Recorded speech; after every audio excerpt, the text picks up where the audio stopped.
क्षणाची सर्वात मोठी बातमी संजय राऊतांसंदर्भातली आहे। बातमी आहे ठाकरे गटाचे खासदार संजय राऊत यांनी अजित पवारांवरती केलेल्या टीकेची। जनतेने बारामतीतून अजित पवारांचा रस काढल्याने त्यांना आता बारामतीत रस उरला नाही अशी खोचक टीका संजय राऊतांनी केली आहे।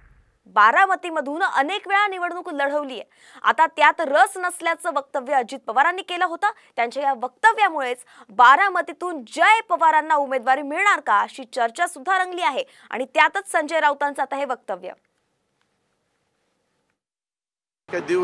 शेवटी काही लोकशाही आहे, मला तर फार काही त्याच्यामध्ये रस नाही आहे, कारण मी 7-8 निवडणुका केलेल्या आहेत।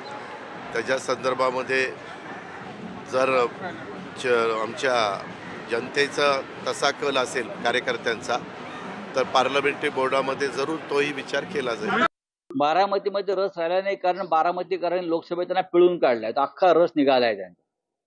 आता ते बहुतेक पुतण्याविरुद्ध लढण्याची शक्यता आहे, कर्जत जामखेड, पण घरातच लढणार, ते घरातच लढणार। ठीक आहे, त्यांचं सुंब जळला तरी पीळ कायम, घरातच, कधी बहिणी विरुद्ध कधी पुतण्या विरुद्ध, ते घरातल्या घरातच कुस्ती करणार।